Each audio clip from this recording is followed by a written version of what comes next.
we're looking for multifamily. You know what I mean? I'm just trying to get an overall broader perspective of the Cleveland market. If a property is going for $400,000, right? Well, that's in a different area. That ain't a standard situation. You got college students in it. Okay. And it's in a very gentrified area that's appreciation going through the roof, and they're building and selling new homes over there, 350 to 400. So 350 to 500,000. Is that a multifamily? It's a duplex side by side. It's just a two-family house.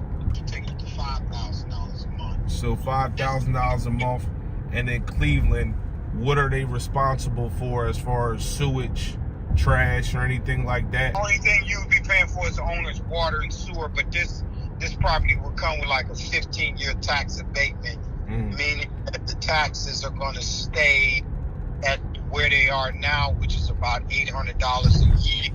Now, I'm familiar with the tax abatement. They do that everywhere. Y'all just have a different 15-year. In Philadelphia, it's a 10-year tax abatement. How has the taxes been going up in the area with the development? They haven't really been going up too much. So let me ask you a question, right? I'm just trying to get a deeper understanding. I've been talking with a few contractors, and they were telling me that they don't put central air in the properties. You don't. Why is that when everywhere in America they do that? They don't do it here. I mean, we do it on our higher end rehabs. That house will take you about $400,000. Most of the rehabs here, they don't put central air in. I mean, we get, it's 55 degrees today. We just get, we only have about 120 days of hot weather, if that. It's kind of same as Philly weather, but your price points up there see a $350 to $500 million. Now, when you selling a property at that price point, yeah, you got to put central air in because they're looking for it. But when you're rehabbing and putting a house together and you're selling it for 70 to 125 or 130, central air ain't required. It definitely is a perk. Yeah, I just didn't understand that because I've developed property in multiple cities, and even in the urban areas, the real bad areas, everybody puts central air units and HVAC systems. You know what I mean? Because you already have the forced air heat, so you just add the air compressor basically, or the coil, whatever you want to call it. You put that in there, and it just makes it way more convenient, way easier. Brings the ARV up. On top of that, what I noticed is I had bought a property years ago, was just trying to get tenants in there, and they weren't hanging the window mounts properly there, and then the water would leak down on the side of the house and cause mold. So it ended up costing me way more money to then go ahead and remove the mold. Are you just based out of Cleveland, or you go to other states or cities or anything like that? Well, I know what's going on in other states and cities. I know what's going on in Philly, because I got a lot of friends up there in the real estate industry. I know people all over. But Cleveland's the best place for rental properties in America. It's been the #1 city for rental returns ranked by CNBC since 2018. So ain't too many places cash flowing like Cleveland. That's why I work with about 90 investors throughout the United States and across the country. Just put a guy back on a plane from Taiwan that has properties here. So everybody's buying here because you can still buy something and be into it for about 65 to 100 and have killer cash flow. What's the cap rate on that? It's a case by case scenario. I know you said you want to do two families or duplexes more so than singles, but it just depends on what the investment objective is. I mean, the reason why I don't like single families is because if one tenant moves out, you're going to have no cash flow. And if that tenant destroys the property or anything, now you have to spend money to rehab, and you're just you have no cash flow coming in your business, and then determine on amount you're going to have to spend rehabbing a property.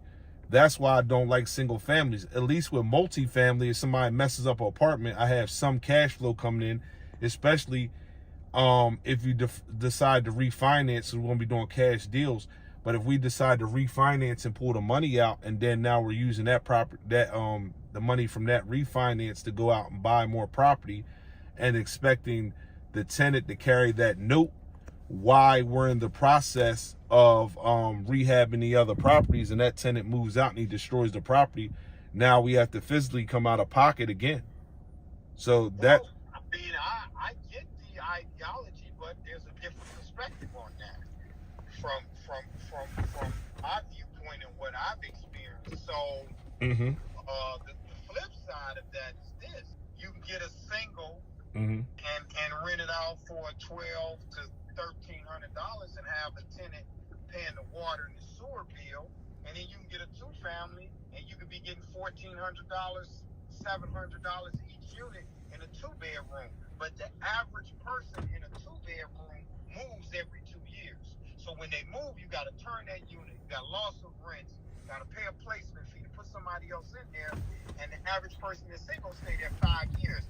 So if you run it like a piece of stock, that single gonna outperform that two-family over a 5 or 10 year period in a lot of instances. So that's sort of the difference. So I mean that's why I say, when I say the investment objective, if a person come in and they say they're gonna buy 5 houses or they want to get 3 houses, if they're gonna buy 1 or 2 properties, okay, then you get your multifamily, but you're gonna be paying a water and sewer bill. And you can't make them pay the water and sewer bill unless you get it metered separately. So they don't even have separate meters out there? No, on these two families, they're not metered separately, bro.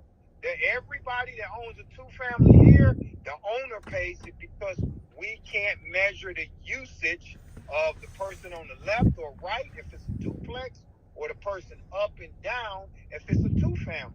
So that means that you got that water and sewer bill coming from the whole house. And I don't know if you washing more clothes, and it might just be me and my girl upstairs.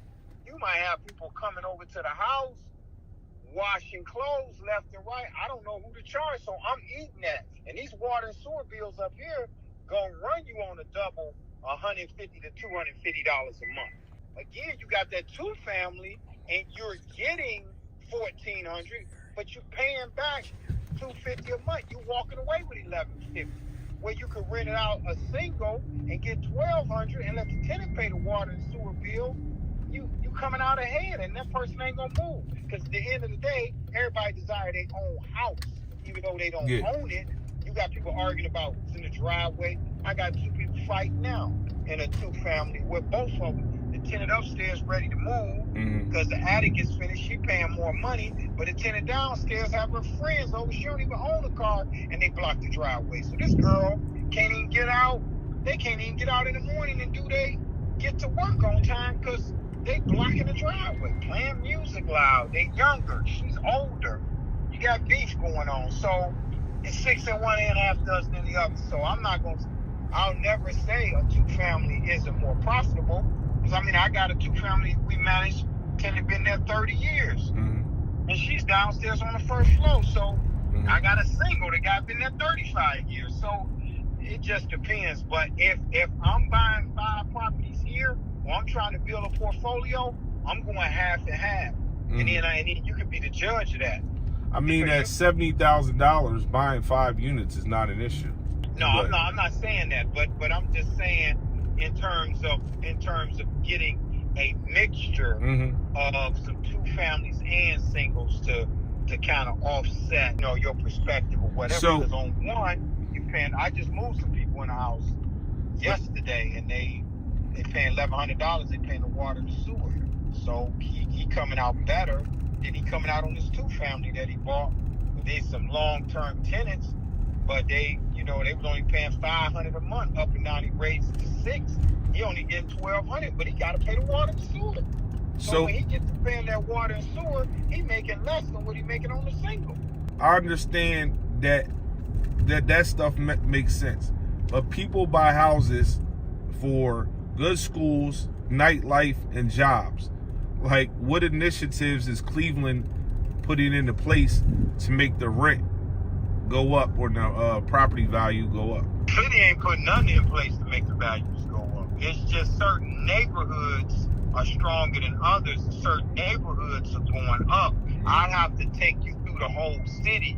So when I get an investor to come to town that's never been here, I take them through the whole city, and we spend a day rolling around, or at least a good 3, 4, 5 hours, so they understand the makeup of the different neighborhoods, and then they can figure out where they want to, to invest, or what makes sense and what doesn't. But As a whole, Cleveland is still underwater because we haven't gotten back to the numbers we was at before the foreclosure crisis. So everything was 100,000, and we're working our way back to that. So honestly, wherever you buy, you can't go wrong on a 2-family or a single. So you're saying they haven't got back since 2008. We led the nation in foreclosures, bro. We was the first ones with it. Subprime, all the property preservation companies was founded here. Safeguard, every property, it's like 6 of them came out of Cleveland. We were like the gurus of it because that whole subprime stuff, we were one of the first cities it started with. That's why we got hit, because we have a much longer run than most cities. Yeah, and everybody burnt up their credit and burnt up, family members and all that stuff with foreclosures. I mean, it would make sense because it's a poverty-stricken place, so they're going to hit people with them jumbo loans and all these different types of allocation loans where it looks good to get in, and then at the end, they asked for tax returns when the subprime was going on. They didn't need tax returns, and then these people sign these jumbo loans, and then 2 years in, they need, now they go to refinance, and they need all the paperwork. They need their taxes and everything else like that. So that wasn't even the issue here. The issue here was people was pulling money out of these like ATMs. They was buying properties and just pulling cash out. Oh, keep refinancing? Well, I mean, they would do a second mortgage on the property. A HELOC? No, not a HELOC. They weren't even doing HELOC. They was doing NINA, no income, no assets. And so I come and buy a house from you, and I get a seller carryback of 25%, and then I will pull 10 grand out for myself to put in my pocket. And I don't even make the payments. I can do that, and they had programs I could do that at least 3 times, and then people who had stronger credit, they could do 10 loans, and they just go pull money out, pull 100 grand out, never rent the house out or nothing. They just screw up everything and walk. Put the money in their pocket and walk. They didn't do the repairs or none of that. They was fixing up the outside, using pictures of the inside of another house, and pulling out money. They used an ATM machine. They never had intentions of building a rental portfolio and renting it out and fixing the properties up and doing the right thing. They was into just buying a house to get money, to make money. And that became a way of living for a lot of people who were buying these properties.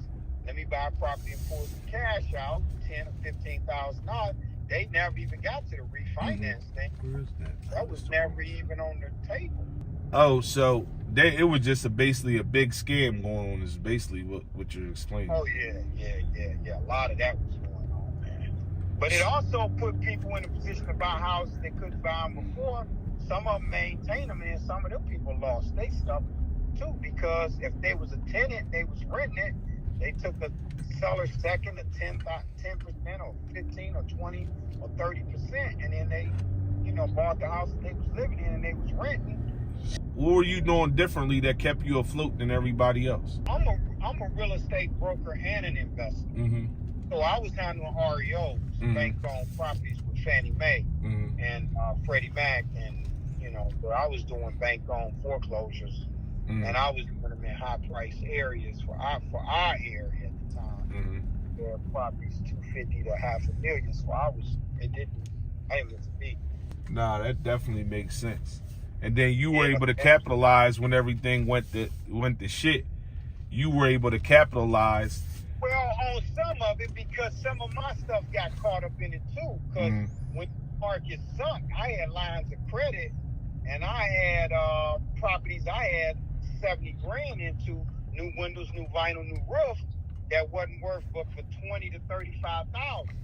So a lot of investors that were doing the right thing, put money into them, and the houses we were selling for 100, 110, 125 were no longer worth 30,000, all the way fixed up. So we was upside down. And now people that came in the market at that time and they had a boatload of money, they the ones that cleaned up, because they came in when the market was at the very, very bottom. I had already been in the market rehab. Okay. All right. So basically, what time do you have available so we can set this up and go through the city and go through these properties and look at everything and do all the stuff like that? So you say you guys land at what time? We're not going to land until tomorrow afternoon. So I don't know if you want to meet first thing Tuesday morning and we can go through there. I don't know what your schedule is like or anything. I can do something tomorrow. I just got at 12 o'clock to go look at this house. Now, we're not going to get there till tomorrow evening. So, like... Oh, you guys, right. So she said y'all land at 4 or something. Yes. So I was going to try to set up one house and maybe we could do part of it tomorrow and then the rest of it on Tuesday morning. Because y'all back out Tuesday evening, right? Yeah, we got to go to a couple different other cities and look at stuff. So, okay. What other cities you going to? And the reason I'm asking because I was president of the Black Real Estate Association. We're going to New Orleans. We're going to St. Louis. And then we got to go back to California and look at some stuff over there. What part of California you going to? The Valley. Okay. All right. Yeah. I got some people out there too. Okay, that's cool. So yeah, when y'all land, I know she said y'all supposed to be with the contractor, but when y'all land, I can text you the address to my office, and you said when y'all land, y'all just come to me and we roll around. I see if I can get in that one house. I'll get in a couple houses at different price points to show you different scenarios, and then you can kind of pick and choose what you want to do, and then I could then you could get with your contractor like first thing Tuesday morning, or you might still be able to meet him when we're done. I get with you for a couple hours before it get dark. I mean, see, here goes the thing, right? I'm just gonna be totally transparent with you. Sure. We're actually testing this contractor. So if you want to walk through it, the building with us, and we compare notes on, you know what I mean, the experience that we had from doing in different cities, and then what you know about Cleveland, so we can cross-check to see if we either need to keep him or X him out from the equation. You know what I mean? Because... You talking about on the property that Bonner got? Yes. So okay. With that being said, you know, you're pretty transparent, you know what I mean? And your knowledge I like, and I like working with people that are well-versed in all the different regions and know what's going on in different markets. Because the one thing I always did, where I always made money, I always have bought big city ideas to smaller towns, and you make so much more money. So if you're comfortable with that, we can go over there together and talk to him, and you can listen to me, and listen to him, and then we can compare notes to see if I probably know the person. Well, that would even be better. So now we can know if this guy is. What's the person's name that's doing the work? Drake. Drake? No, that I don't know him. I might know him when I see him. What all did he do to the house? I mean, I don't know. That's why I'm flying in to see. I have the contract and everything like that. So we wanted him to get started with the work first. So then when he was starting to work, we can actually see what he can do. Like, you know, anybody can look good on paper and show you this and show you that. But when you get in there and you look at that and you see if the floor joists are leveled, what his taping looks like, you know what I mean? Is he putting his ductwork where the plumbing is supposed, all this type of stuff that you can look and see what a good contractor is doing. Right. Okay. So, you know what I mean? We want to see his layout, how he can, you know, the layout is important because you can take a smaller house with the proper layout, make it look way bigger. So that's what we're looking at now. So we want to fly in and look at what he's doing, if he's keeping up the task with, you know what I mean, his schedule and all that type of stuff.